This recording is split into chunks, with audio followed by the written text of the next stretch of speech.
Find our Mall of America Street Team all summer long out at our events. Ask about our Mall of America mystery cards where everyone is a winner. Here will be next. KFAN.com keyword calendar.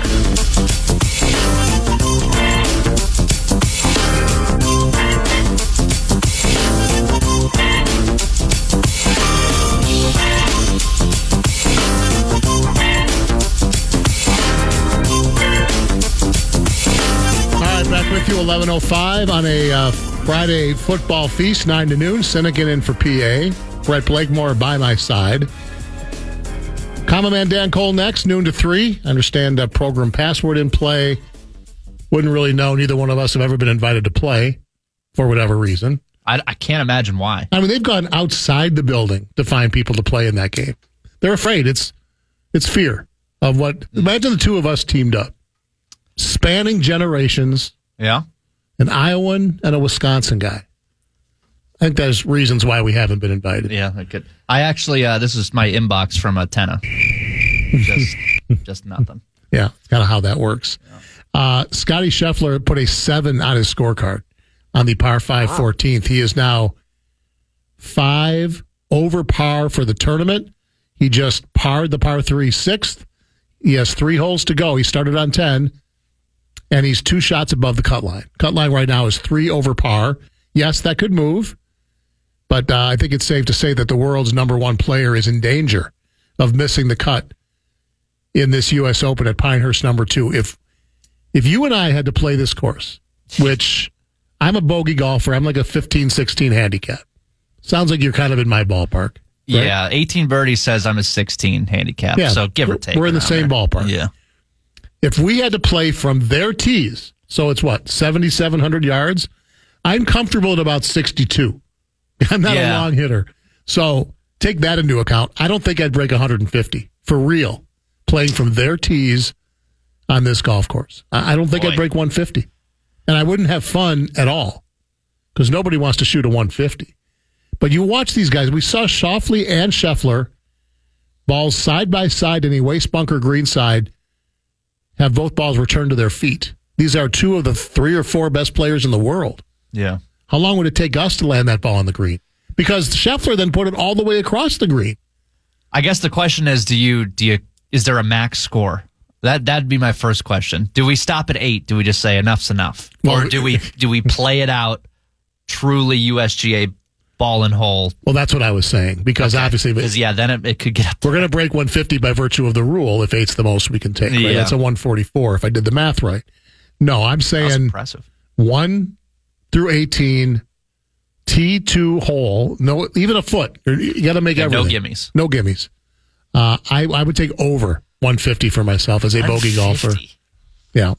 Well, I don't think we'd get to the fairway on a number of these holes, from those tees.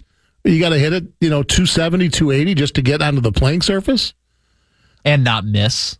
Now, what if we played this course from like 6,500 yards? I'm sure there are tees for If we played it for the whites. Yeah. There's no way I break 100. No chance. Not even close. I'm not a great putter. I'm okay. Yeah. Well, because you don't do the foot over the right. The I don't stand over the line. Correct. I'm kind of a basket case, too, because I'm a lefty. Oh. Well, I'm a lefty in everything I do. I use scissors lefty, I bat lefty, but I play golf right-handed. So I kind of play like I'm hitting backhands as it is.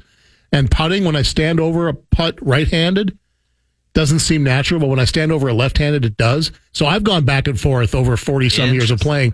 I've putted left-handed, I've putted right-handed. I've put a putter in my bag where you could putt it either way.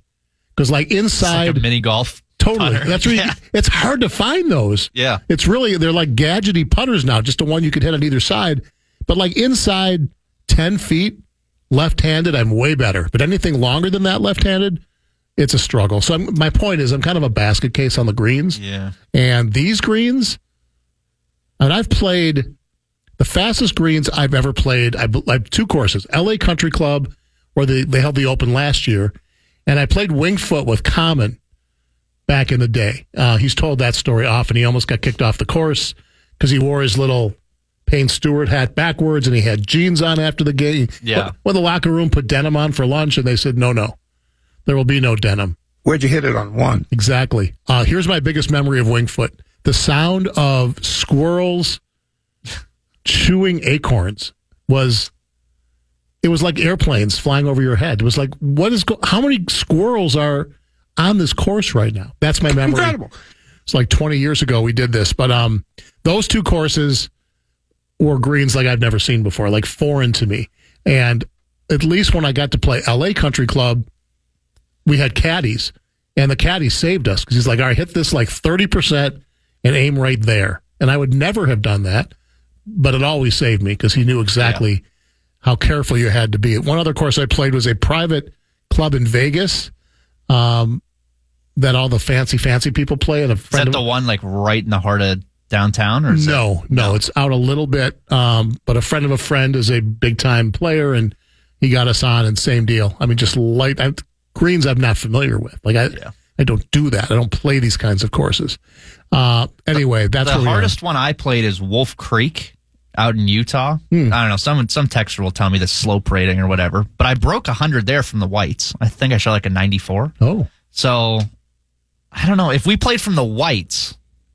You're feeling good Pinehurst, about breaking 100? Not breaking 100, but I think I could get in between 100 and 110 from the whites. Definitely not from the tips.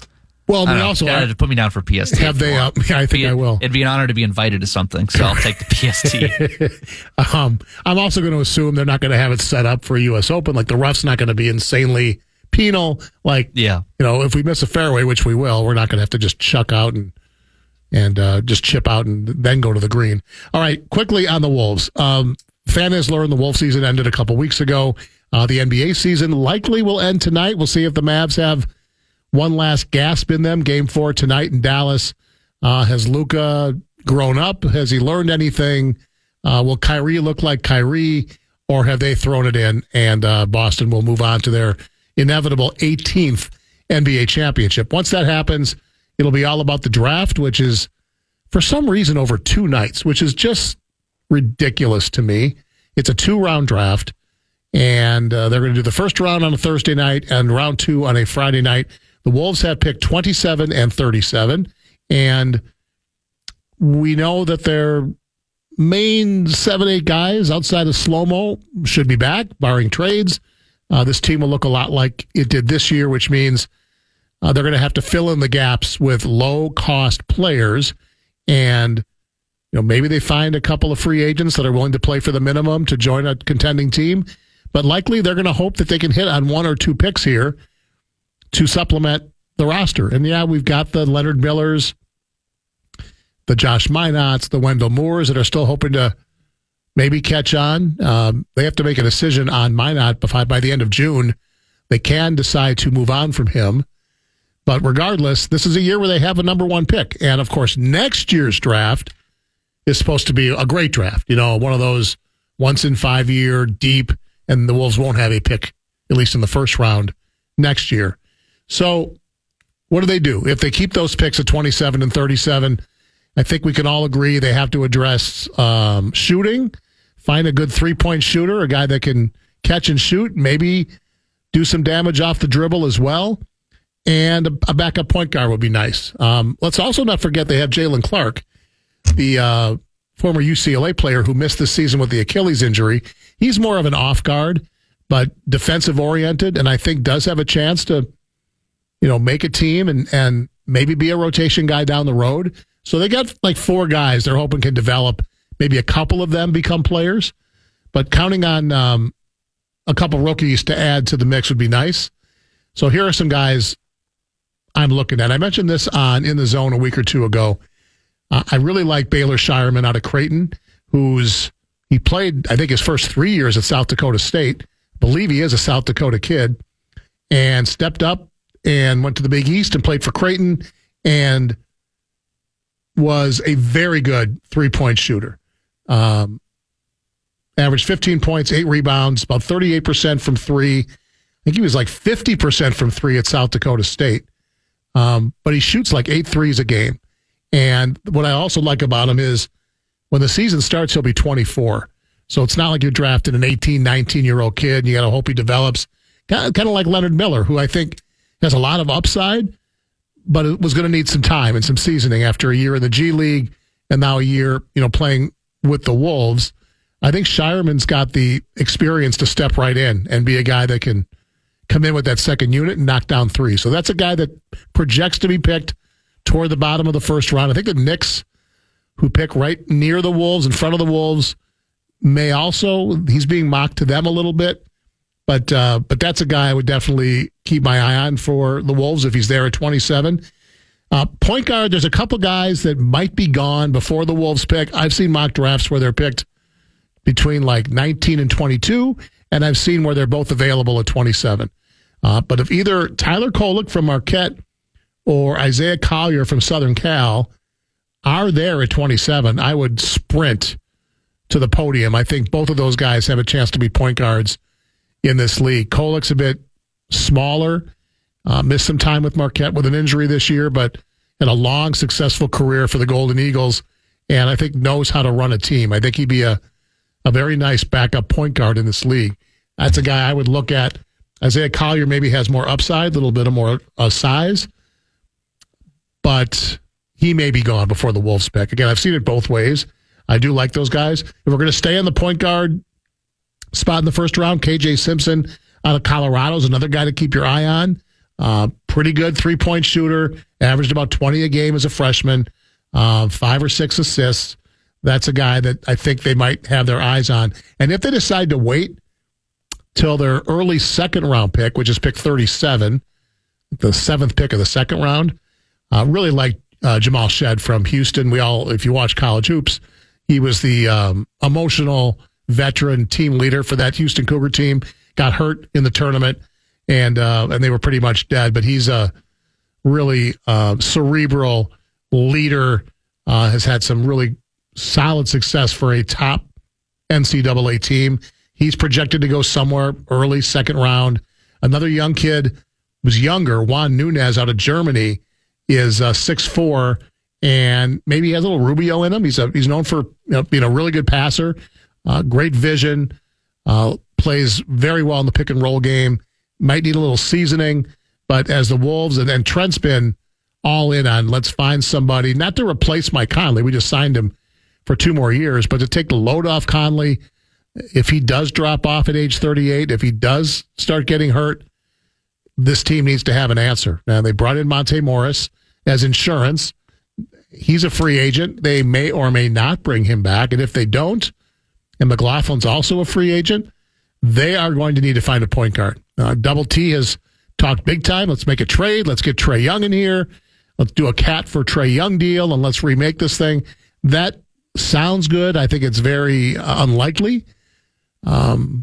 I'd be excited about what that might be like to have an Ant and Trae backcourt. So failing a giant move, this feels like a draft where you can get a point guard, if not late first, early second, and start to have a succession plan. Not that you're locking yourself into that guy, but you're giving yourself an option if Mike does succumb to injuries or a drop-off in the following season. I'm just glad they've got some picks, glad they have a chance to improve their team in a year where you're above the second apron. You can't make any major roster moves. You've locked into your guys. This is a year where Tim Connelly gets to cook. And we know he's found great talent late first, early second. This would be a great year to keep doing it. I'm being asked by a couple people, can you package those 2 picks and move up? I don't know if there is one of those draft charts like you can see in the NFL, what 27 plus 37 gives you. But I can't imagine you move up more than 5, 6, 7 spots. Maybe you get to go to 20 if a team's willing to do that. But I don't know that unless there's a guy they just know they won't get at 27 and moving up 5 or 6 spots will get him there. I'd rather take 2 swings at the draft and try to get a guy that might be a rotation player for you down the road. So that's coming up. I think it's 13 days away. I think the 26th, something like that's round 1. Following night's round 2. And the Wolves will be active. We'll see what they do. Pause here. We'll come back, return our thoughts to the National Football League. It is a Friday football feast after all. We'll talk some NFL when we come back on The Fan. Enter to win a family 4-pack of tickets to the 50th annual MSRA Back to the 50s weekend, June 21st, 22nd, 23rd at the Minnesota State Fairgrounds. Head over our contest page, enter for your chance to win. KFAN.com, keyword contest to enter.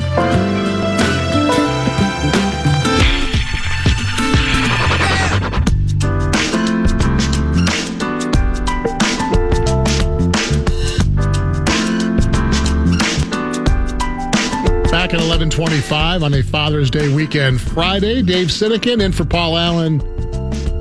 It's the Friday football feast on the Fan. U.S. Open update. Thomas Dietrich has moved into a first-place tie with Patrick Cantlay at 5 under. He's 4 under on his round today. Cantlay has yet to tee off. Rory McIlroy joined the group at 4 under. One shot back. Mentioned that both Scotty Scheffler and Xander Schauffele posted 7s on the par 5, I think it was the 14th hole. And Schauffele drops to 1 under. He was 3. And Scotty is now 5 over for the tournament. 2 shots outside looking in.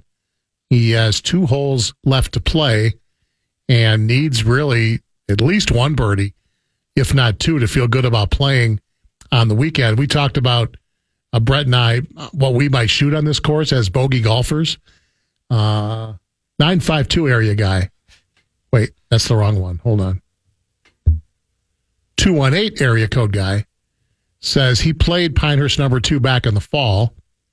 On the first hole, he had 90 yards coming in, hit a good wedge, slightly pulled, aiming for the center of the green, landed 6 feet from the pin. It hit a false front, rolled in the bunker, and he made a 7. And in the air, he's probably thinking, I might birdie this hole. That's right at it. He said, all in all, an awesome experience, but toughest golf you'd ever want to play. The 5-iron might as well be a pitchfork. Seriously. 952 guy says, David, it's not Pinehurst or LACC, but a real gem in the state of Wisconsin is Century World in Stevens Point. I played it years ago and had 0 chance, but it was fun. I played Century World, 30 years ago. It's known for, forget which hole it is, but it's a par 3, where from tee almost to green, it's just a sea of flowers. It's really pretty. It's just like this garden of flowers. And I have a strong memory of that day because I made, of the 4 par 3s, where I typically struggle mightily, I birdied 3 of the 4 par 3s that day. Incredible. It was. I made 4 birdies on the day. I don't think I broke 90, though. But this was a long time ago. But yeah, that's a really nice track. I haven't been there in a long time. So, yeah, we'll keep you updated on the Open. It's very star-studded as it sits right now with Cantlay, McIlroy, Oberg, DeChambeau, all either leading or within 2 shots of the lead. All right, back to football, because why not? It's Friday. It's the football feast. Before we get to pro football, though, quickly on college football, I don't know if you saw this, Brett. Did you see the Big 12 might sell its naming rights to a corporate sponsor? And they would take big out of the equation. So they would probably, and they have 16 teams now. So they would be, the Target 16 instead of the Big 12. The Tostitos 16. Is that the next evolution now? Because if you're not the SEC or the Big 10, you're obviously chasing the money. Yep. So the Big 12 might change its name, and they're looking at perhaps a private equity firm investing in the conference, which just seems really bizarre that you can own a conference. Projections are they're talking to a private equity firm called CNC Partners that for about $1 billion would own 15 to 20% of the conference. And this is a conference, of course, that lost Texas and Oklahoma to the SEC and brought in Arizona, Arizona State, Colorado, and Utah. They will all be parts of the Big 12. But what they don't have is a whole lot of great TV markets in the Big 12. And that's the problem they have there when it comes to money. And that's why they're looking at weird things like having a private equity firm take ownership of a percentage of the conference. I still think there's a lot of I's that must be dotted, et cetera, if college presidents want to go down that road. But as college sports evolve daily now, with new rules in place, that might be the next level, is private equity firms coming in to buy up percentages of some of the also ran, if you will, conferences. I found that really interesting, and we'll see where that goes. We talked earlier about the next Netflix series, receivers this year, quarterbacks last year. I'm all for edge rushers next year. Give me Micah Parsons, Nick Bosa, Max Crosby, TJ Watt, Aiden Hutchinson, Myles Garrett. A lot of great names. The only other suggestion I've seen, we had a bunch of them come into the Bradshaw Bryant KFAN text line, is running backs, which is kind of the obvious, high-profile position. There'll be a lot of training room footage of them getting banged up and taped up. Yeah. Somebody had a good thought, and what makes more sense this year is find the 5 guys that have all moved to new teams. The Aaron Jones, Josh Jacobs, Saquon Barkley, DeAndre Swift, because this was a year, Tony Pollard, where a lot of high-profile running backs have switched teams. I think the 2 most interesting ones are Aaron Jones staying within the division and Saquon Barkley staying within the division. That'll be interesting to see if those guys can have big impacts on their rivals, on their enemies. But, who would... McCaffrey's the obvious one, right? He's the best. The cover of Madden 25. Correct. So he'll be cursed. It would have been a good year to see how he handles that. I don't know if there's any big-time personalities, because I really think that plays into it. And he doesn't strike me as a guy that's that interesting. Yeah. Of run-of-the-mill. Nothing special. Also mentioned the MVP odds. Who are you putting money on right now, Mr. Blakemore? Your favorites, again, are Mahomes at 5-1, Josh Allen at 8-1, Joe Burrow at 10, Stroud at 10, Love, Hurts, Lamar at 14, and Purdy at 16. If that's your list, who do you think can win MVP this year? A decent payoff. It is pretty crazy that in some organizations, if that's the right word to say, Jordan has a higher odds than like Jalen Hurts and Lamar Jackson. Yeah. That's crazy. Justin Herbert. We love that. I think it's almost like with the U.S. Open, if before it started, everyone would have said it's Scotty's to lose, and it was you'd be 3-1. dumb. Yeah, it was 3-1. Correct. I feel like until further notice, it's Pat's to lose. It's the boring answer. It's not fun. It's not a headline hot take. I think the Dak Prescott's going to be the MVP. It's probably going to be Pat. That would be where I'd put my money. But I'm a chalk guy. I fill out my bracket, and almost 90% of my picks are the top seed. Yeah, that's just. I feel like that's more likely. And I like to try to find the diamond in the rough. I was talking to Zach Halverson, who was leaving the power trip as I was coming in, and he watched the golf, and he said he's got money on. He's got Oberg, and that's the one guy I picked too. I put a few bucks on Oberg at 20-1 because that's a decent payoff. And he showed in his first major at the Masters, what he finished, top second, third, whatever he was. Yeah, he took Scotty to 1 too. What was it? I remember that because he dropped the protein bar and it ruined the whole. Yeah, right. I don't remember what tournament that was, but yes. So I can understand why he would take Mahomes. I always believe in Joe Burrow, and it always comes back to bite me. But at 10-1. I'm a little concerned that Burrow's wrist is still not 100%. Like, he's not throwing fully yet, which that's, to me, there's alarms going off there in Cincinnati. But they've made some nice moves, I think, with that roster. And, you have that, which team's going to go from worst to first? There's always one. I think Cincinnati is that team that I could easily see going worst to first. I don't see another one. Like, if you're telling me that absolutely one team that finished in last place last year is going to win their division, here are your 8 choices. Okay. Got to find it here. Cincinnati in the AFC. Cincinnati, Tennessee, New England, and the Chargers.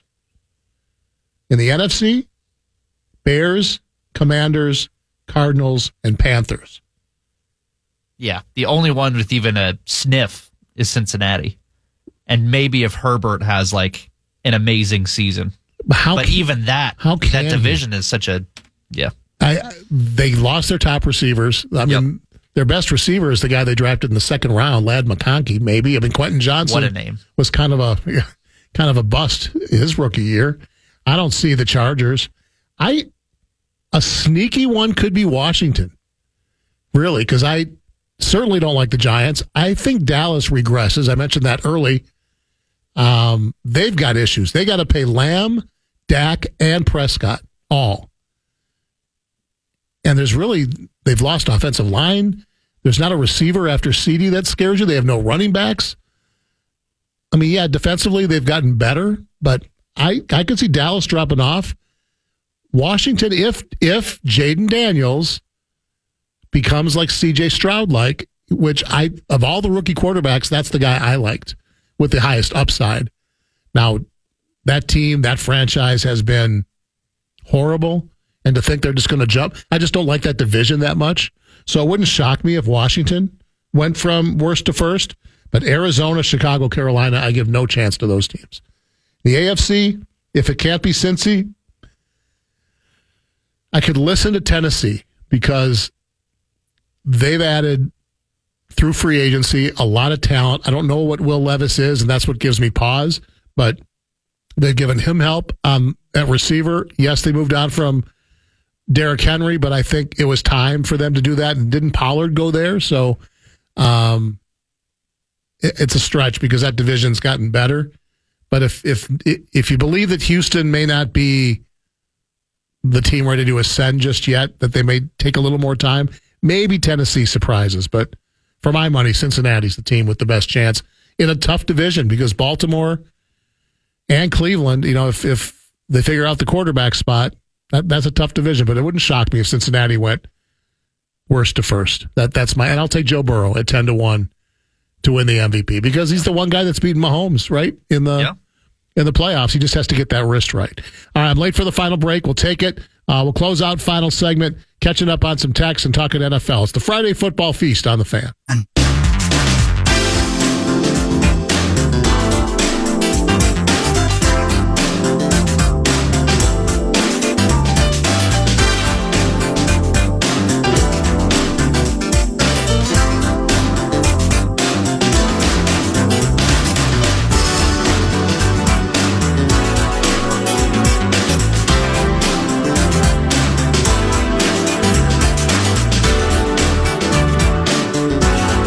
To wrap it up, final segment of today's Friday Football Feast, 9 to noon on the Fan. Sinykin in for PA.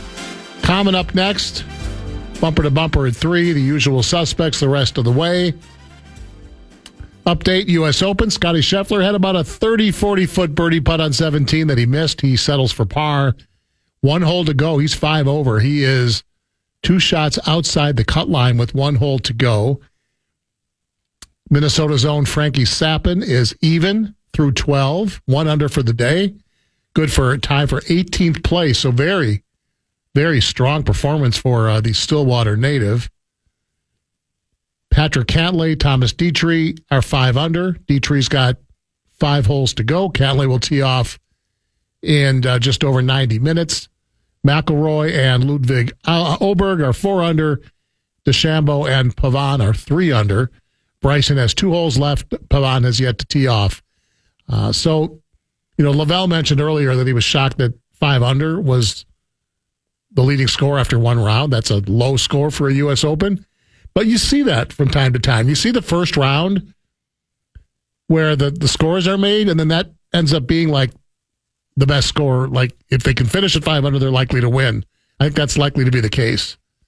I'll be surprised if something less than 5 under, better than 5 under, wins the U.S. Open. We talked about possible ideas for the next Netflix series for football.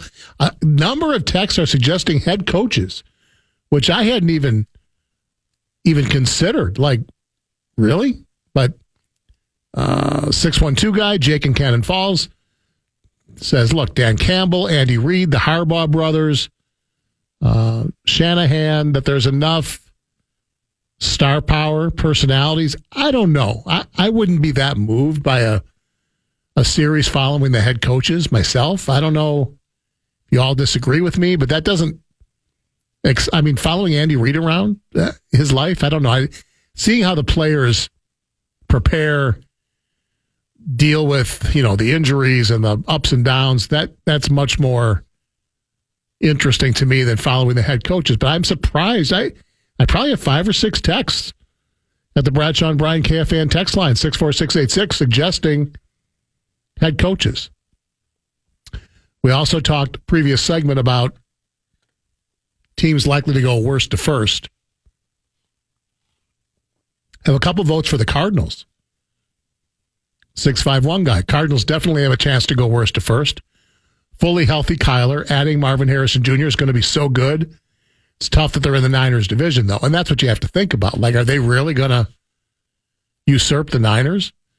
Because the Niners are one of those teams, like, if they lose their quarterback, I don't even know who their backup is, but they're so talented around their quarterback that they could probably withstand an injury like that. And that's typically, if you see a worst to first scenario, there's a quarterback or two that probably went down in that division. That made things a little more easy for the worst fourth place team a year ago to finish up on top. I don't see it. I mean, would I be stunned? No, because Seattle and the Rams just aren't all that great. But I would go several teams before I would come up with the Arizona Cardinals, for sure. I also talked earlier about, concerns for your favorite team as we're now getting set for the down period for a month before the training camps open. Matt from Owego, New York texts in. Is it Owego? I'm not familiar with that town in New York. One area on the Vikes that concerned me in addition to wide receiver 3 is their defensive line. This team has failed to invest in a dominant defensive tackle and really lacks there. What are the chances they make a move for someone like Jonathan Allen from Washington who are loaded at defensive tackle? I would think conversations have been had because they haven't invested certainly early draft capital on the D-line in a long time.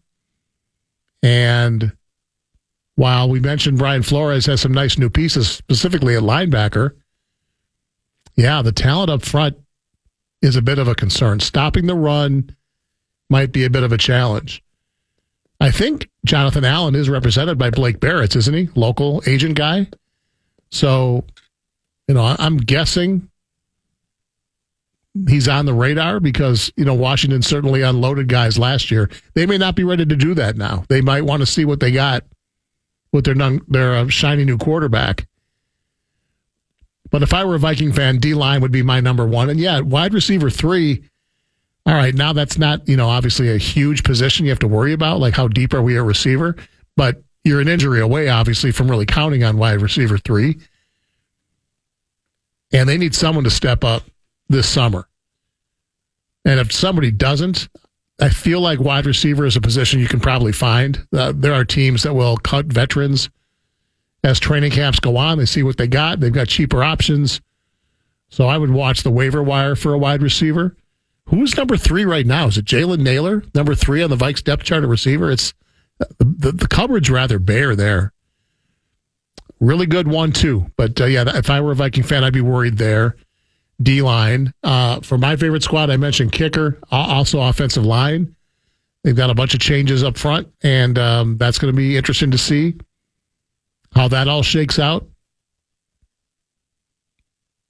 But we got a month to think about where we are with our favorite teams and what we want to see get done. I'm excited about the North. I do think every team could be within 3 or 4 games, and I kind of felt that last year as well. But it looks like it's going to be a very competitive division, and I'm here for it.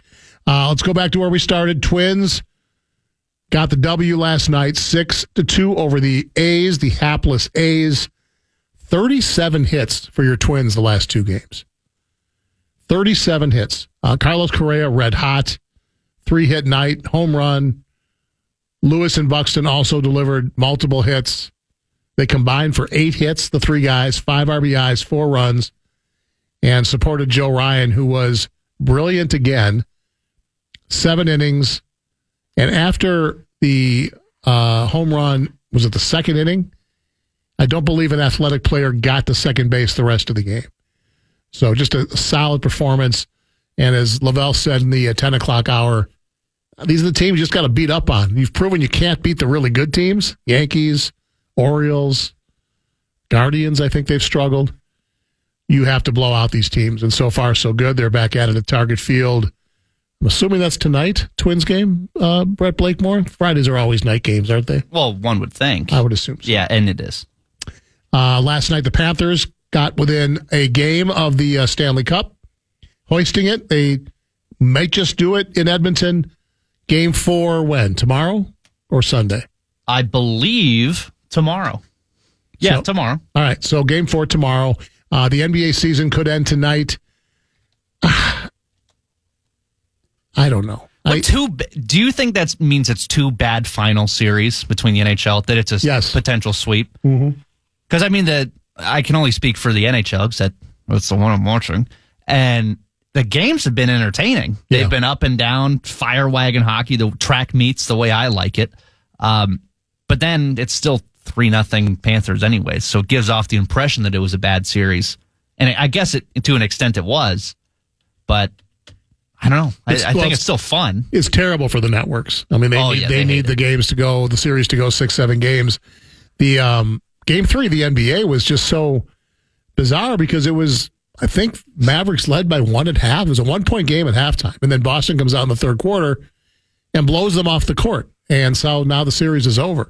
And the way Luka imploded, fouling out with 4 minutes to go, much has been made of, we've seen how he tries to get the foul call and then he lays on the ground with his arms up in the air. Meanwhile, they're fast breaking and scoring because he's not back on defense. He's caught a lot of flack, and deservedly so. How does he respond tonight? Because we've talked about, throughout these playoffs, that when Kyrie or Luka have a bad game, they tend to just jump back and look like Superman the next game. Well, Kyrie hasn't looked like Kyrie for 3 games. And, you talk about how the Wolves struggled against Dallas. Boston's roster with those defenders, Derek White, Drew Holiday, Jaylen Brown, they can all, if they want, switch and guard any of those guys. Where the Wolves were a bit more restricted that way. Obviously, Gobert is their best defender. McDaniels is very good, but putting him on Kyrie is a lot to ask from a quickness standpoint. And they're just making Luka pay, making the Mavs pay for Luka disregarding defense. The Wolves could not take advantage of that, and that will haunt them throughout this offseason. The NBA offseason, does it start around 11 o'clock tonight, or does Dallas extend it? Double T and I will break it down tomorrow morning in the Zone on the Fan at 8 o'clock. I hope you'll get up with us. In the meantime, enjoy your Father's Day weekend. Whatever it is you like to do, it's your day, dads. Enjoy it. Hopefully, you'll get up and maybe join me hosting Sunday sermons, 9 to 11. We'll get the most important day of the year started on the right track on the Fan. Stay tuned. The Common Man program is next with Tana B. Then it's Bumper to Bumper with Dan and JG. The regulars are back for your afternoon on a Friday. Mr. Blakemore, appreciate the time, the effort, the everything. It's always fun, my friend. Of course. I'll see you tomorrow. See you tomorrow morning. I'm Dave Sinykin. Thanks for joining. Have a wonderful Friday afternoon. Podcast today's Paul Allen Show, or listen back to previous show and interviews by going to the iHeartRadio app or KFAN.com.